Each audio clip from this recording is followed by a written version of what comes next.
రెండో విడత శాంతి చర్చలపై ప్రతిష్టంభన కొనసాగుతున్న వేళ అమెరికా, ఇరాన్ మధ్య మళ్లీ మాటలు తూటాల్లా పేలుతున్నాయి. ఇరాన్కు 3 రోజుల డెడ్లైన్ విధించిన ట్రంప్ తమ దారికి రాకుంటే కీలక పైప్ లైన్లు పేల్చేస్తామని బెదిరించాడు. దీనికి ఇరాన్ సైతం అంతే ధీటుగా రిప్లై ఇచ్చింది. ఈ కౌంటర్ వార్ మధ్య పక్కా వ్యూహాలు తెరపైకి వస్తున్నాయి.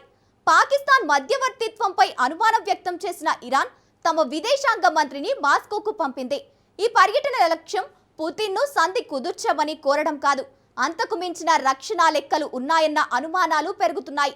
ఇంతకు అమెరికా, ఇరాన్ మధ్య అసలేం జరుగుతోంది? అబ్బాస్ అగర్చి మాస్కో పర్యటన టాప్ సీక్రెట్స్ ఏంటి?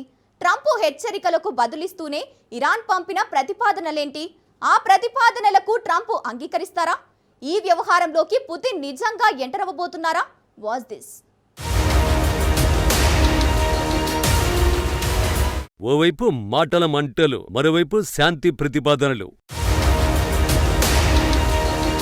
పాకిస్తాన్పై ఇరాన్ విమర్శలు, మాస్కోకు అబ్బాస్ అరాగ్చి. యుద్ధ సంక్షోభాన్ని ముగిస్తారా లేక మరేదైనా ప్లాన్ ఉందా?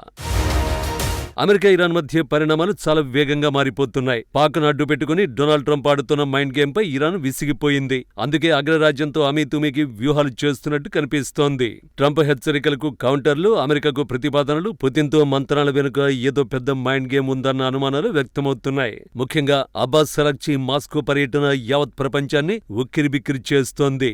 ఈ పర్యటన లక్ష్యం పుతిన్ మధ్యవర్తిత్వం చేయమని కోరడమా లేక రక్షణ సహకారాన్ని పెంచమని రిక్వెస్ట్ చేయడానికేనా అన్న సందేహాలు వ్యక్తమవుతున్నాయి. అయితే ఇరాన్ ఈ రేంజ్లో యాక్షన్ మార్చడానికి ట్రంప్ వ్యవహార శైలి కారణం. ట్రంప్ కనుక రెండో విడత శాంతి చర్చలకు తన బృందాన్ని పాకిస్తాన్ పంపినా, ఇరాన్ కు మరో డెడ్ లైన్ ఇవ్వకపోయినా టెహరాన్ కాస్త కూల్గా ఉండేదేమో. కానీ ట్రంప్ పనిగట్టుకుని ఇరాన్ను రెచ్చగొట్టాడు.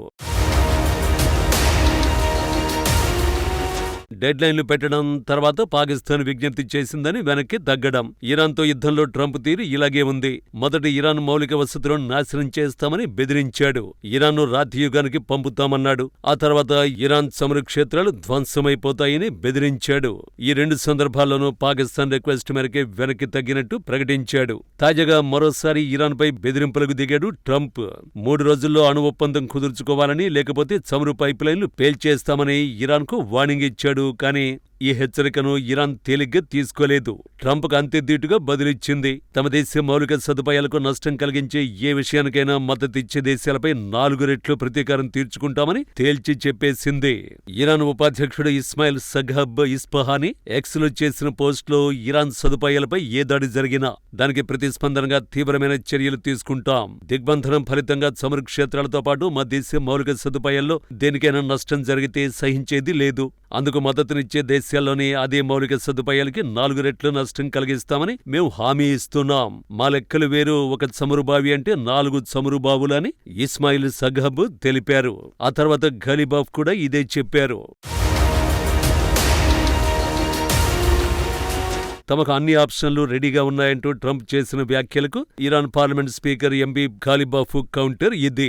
ఇరాన్ దగ్గర కూడా చాలా ఆప్షన్లే సిద్ధంగా ఉన్నాయని ఆయన వెల్లడించారు. తమపై దాడికి దిగితే తమ రియాక్షన్ ఎంత వైల్డ్ గా ఉంటుందో పక్కా లెక్కలతో వివరించే ప్రయత్నం చేశారు. హార్ముజ్, బాబెల్ మండేబ్, అరబ్ దేశాలపై దాడులు వంటి విషయాల్లో తాము ఇంకా పూర్తి యాక్షన్లోకి దిగలేదని, తమపై దాడి చేస్తే వాటన్నింటిపైన పూర్తి స్థాయిలో దాడులు చేసి తీరుతామని బెదిరించారు. ఎంబీ ఘలిబాఫ్ లెక్క ప్రకారం ఇప్పటి వరకు ఎర్ర సముద్రంలోని బాబ్ అల్ మండేబ్ జలసంధిని యుద్ధాస్త్రంగా ఇరాన్ వినియోగించనే లేదు. గల్ఫ్ దేశాల ఆయిల్ పైప్ లైన్లపై ఇరాన్ ఇంకా ఎలాంటి చర్యలు తీసుకోలేదు. చమురు ధరలను తగ్గించేందుకు అమెరికా, ప్రపంచ దేశాలు వ్యూహాత్మక నిల్వలను విడుదల చేసే స్థితిని ఇరాన్ తీసుకొచ్చింది. ఇంధన ధరలు భారీగా పెరిగిపోయి ప్రజలు వాటిని కొనలేని దుస్థితి అనేది ప్రస్తుతానికి పాక్షికంగానే ఏర్పడింది. తమ జోలికి వస్తే ఇవన్నీ 100% జరుగుతాయని స్పష్టం చేశారు. సింపుల్ గా చెప్పాలంటే అమెరికా తమను టార్గెట్ చేస్తే తాము అమెరికాకు మద్దతిస్తున్న గల్ఫ్ దేశాలన్నింటినీ టార్గెట్ చేస్తామని స్పష్టం చేశారు. అది మాత్రమే కాదు, దౌత్యపరంగానూ వేగంగా పావులు కదుపుతున్నారు. ఇరాన్ విదేశాంగ మంత్రి అబ్బాస్ అరాగ్చి మాస్కో పర్యటన అందులో భాగమే.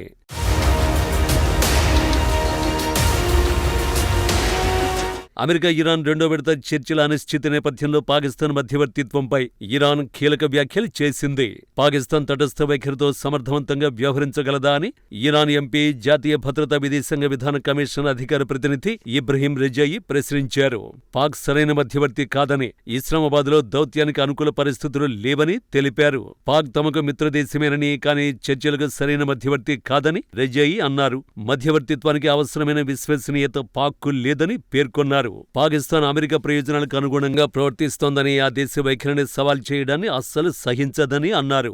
లెబనాన్ విషయంలోనూ అమెరికా అంగీకరించలేని విధంగా డిమాండ్ను తెరపైకి తీసుకొచ్చిందని, ఆ సమయంలో పాక్ నేతలెవరూ అడ్డు చెప్పలేదని గుర్తు చేశారు. మధ్యవర్తులు నిష్పక్షపాతంగా ఉండాలే కానీ ఒకరి వైపు ఉండడం కరెక్ట్ కాదని తెలిపారు. కట్ చేస్తే ఇరాన్ విదేశాంగ మంత్రి అబ్బాస్ అరాగ్చి మాస్కో ఫ్లైట్ ఎక్కారు. ఆ తర్వాతే అమెరికాకు ఇరాన్ నుంచి కీలక ప్రతిపాదనలు వెళ్లాయి.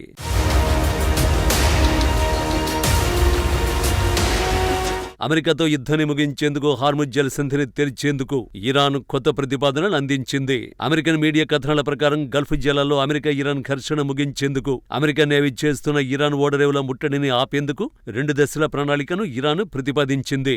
ఇందుకోసం ఇరు దేశాలు పరస్పర అంగీకారంతో సీజ్ ఫైర్ ను సుదీర్ఘకాలం పాటు పొడిగించడమో, యుద్ధానికి శాశ్వత ముగింపును పలకడమో చేయాలని ఇరాన్ ప్రపోజ్ చేసింది. హార్ముజ్ జలసంధిని తెరవడం, ఇరాన్ ఓడరేవుల ముట్టడిని అమెరికా ఆపడం అనేవి జరిగాకే తమ అణ్వస్త్ర కార్యక్రమంపై చర్చలకు సిద్ధపడతామని ఇరాన్ తెలిపింది. ఇరాన్ ప్రతిపాదనలు తమకు అందాయని అమెరికా వైట్ హౌస్ అధికార వర్గాలు తెలిపాయని అమెరికన్ మీడియా కథనంలో ప్రస్తావించారు. అయితే వాటిని పరిశీలించడానికి అమెరికా సుముఖంగా ఉందా లేదా అనే దానిపై ఇంకా స్పష్టత లేదని పేర్కొన్నారు. ఈ క్రమంలోనే ఇరాన్ విదేశాంగ మంత్రి మాస్కో పర్యటనకు వెళ్లారు. ఈ పర్యటన వెనుక పక్కా దౌత్య వ్యూహాలు కనిపిస్తున్నాయి. అమెరికాతో యుద్ధంలో ఇరాన్ ఎక్కడా వెనక్కి తగ్గడం లేదు. ఇప్పుడు కూడా వెనక్కి తగ్గబోమని చెప్పడానికి అబ్బాస్ అరాగ్చి మాస్కో వెళ్లారనే వాదనలు వినిపిస్తున్నాయి. పుతిన్తో సమావేశంలో పశ్చిమాసియా పరిణామాలు, ఇరు దేశాల దౌత్య సంబంధాల గురించే చర్చించి ఉంటారు. కానీ అమెరికాకు మాత్రం స్పష్టమైన సంకేతాలు వెళుతాయి. అమెరికాతో చర్చలు ఆగిపోయిన తర్వాత ఇరాన్ ఒంటరి కాకుండా ఉండేందుకు మిత్రదేశమైన రష్యా సహాయం కోరుతోంది.